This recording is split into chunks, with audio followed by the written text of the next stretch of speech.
Hello, hello, hello. Good day, everyone. If you're watching this on the Sunday, then hello and happy Sunday. However, if you are watching this any other day, I still say hello to you and I hope that you are enjoying your day thus far. So, for those of you who are not familiar, my name is Lepore Lindsay. I am a keynote speaker and workshop facilitator, and I speak on professional development topics. And today we are going to be talking about, or our topic is, want to increase your workplace value? Stop working. All right. That is the topic for today. And you may be curious about it. I love that you are. And we're going to get to that right after this story. I want to share a little Eastern parable with you. So there was a woodcutter who was chopping down trees, and he refused to take any breaks because he did not want um, to cut out on the time, to turn down on the time, to take more time than necessary. So no breaks. Let's continue to cut the trees. Well, then another woodcutter comes along with a sharpened axe, and then they start cutting on the trees. And then as they are doing that, they take breaks. Remember, they've gotten started a little bit after the initial woodcutter, but they're taking breaks and they're resharpening their axe. Well, by the end of the day, the woodcutter who kept taking those breaks was able to cut down more trees than the woodcutter who refused to take those breaks. And so, how does this relate to our topic for today? When we're talking about building workplace value, and when we're talking about stop working, what we're talking about is taking breaks, taking a rest.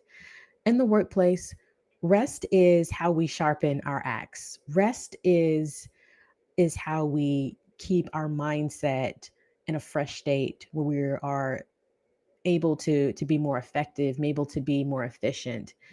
And if we keep swinging that axe all day, like that first woodcutter, we are continuously expending our energy, we're continuously expending our focus, and eventually it will become dull, similar to that woodcutter's axe, that first woodcutter who refused to take those breaks.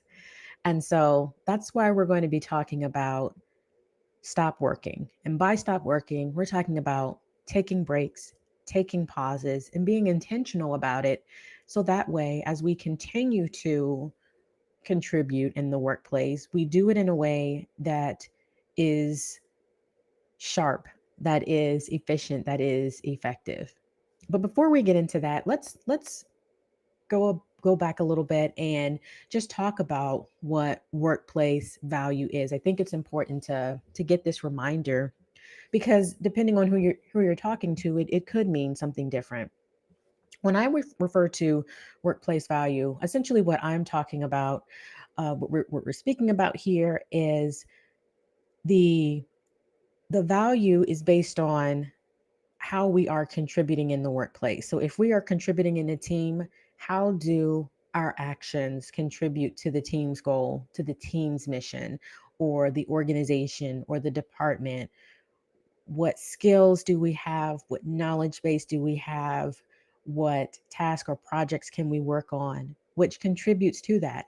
And it's not going to all the time be something that is seen or is going to be in a high visibility role. And that's okay because if it's something that contributes to that and we present it in a way that demonstrates how it connects to the end, then that is essentially how we can ensure that people are knowing that what we're doing is something that is going to be helpful and to not just to others, but to the overall mission and goal. And what workplace value isn't is it is not a sign of our own value or our own worth as a person. That is completely separate.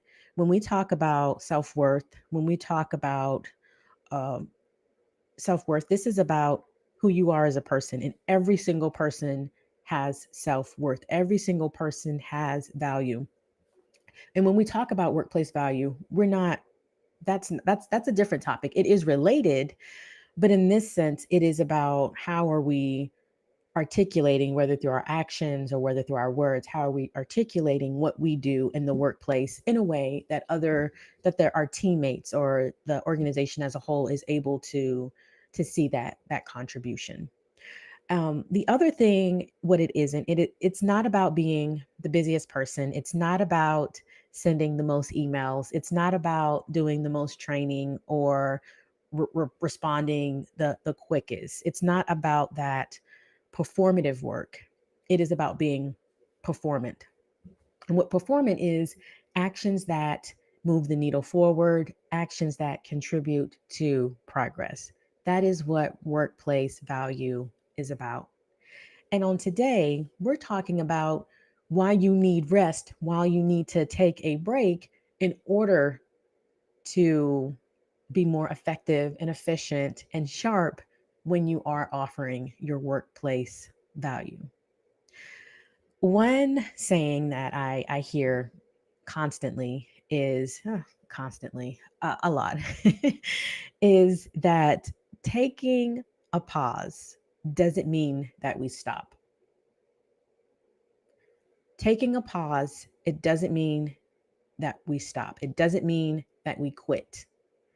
Essentially, what we are doing is we're taking the time to recalibrate, we're taking the time to recharge, maybe even to evaluate or reevaluate what's going on currently in our life, not just our professional life, but our personal life as well, and just figuring out what works best. And then we continue on that. And so don't feel like because you take a pause that it means that you're quitting and you're walking away. No, absolutely not. Those are not the same things. And honestly, after that pause, if you decide that the current actions that you're taking or the current strategies or the tactics that you're using that they aren't working for you, it's okay to then make that change. And I feel like this is something that we need to talk about more often. We need to normalize because work can be overwhelming. Life can be overwhelming. And recognizing that continuously going isn't all the time going to be the most beneficial thing. But taking a step back, taking a rest is something that is going to be extremely, extremely helpful. So, if you're just joining in, I am talking today about rest.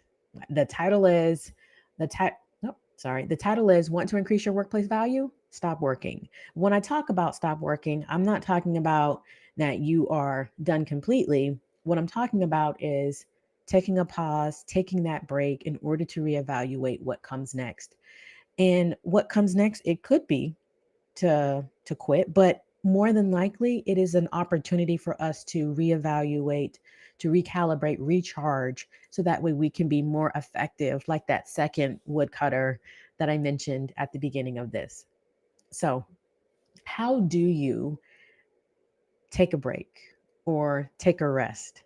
Um, let's talk about that. And I'll start off with this question: have you ever tried to complete a task while you were tired? Right. I do it all the time. I know I'm not up here speaking about it because I'm really good at it. I'm speaking about it because I can relate. Like I've done it. And one of the things is that I find that the product isn't as good as it could have been. What I mean by that is there's a lot of mistakes or it's very unclear. And at some points, honestly, I don't even care because I'm tired. I don't care. I'm tired. I don't want to do it, right? And the same thing happens when we are the same thing may happen for you when you are working in that workplace and you're just like, I don't care about this, and it's because you're tired. So how do we get to that point? Well, some a couple of things to try, and I'll also group them in with the challenge for the week is a few things. Number 1, micro breaks. Micro breaks. And this is something that I cover in some of my workshops, but just giving yourself 2 to 5 minutes in between a task in order to reset, in between a task in order to just check in with yourself to figure out what's going on, with with with your stress levels or your happiness levels or whatever the case may be. The other thing that you can try is a weekly charge. And a weekly charge is just protected time in order to reset your mind, to reset your energy levels. And it doesn't even have to be anything fancy. I'm not going to tell you what to do during that time because we all recharge in different ways. But just having some dedicated time to recharge throughout the week is so very essential. And then the last thing, again, this isn't taking up much time, is the opportunity just for a mindful pause.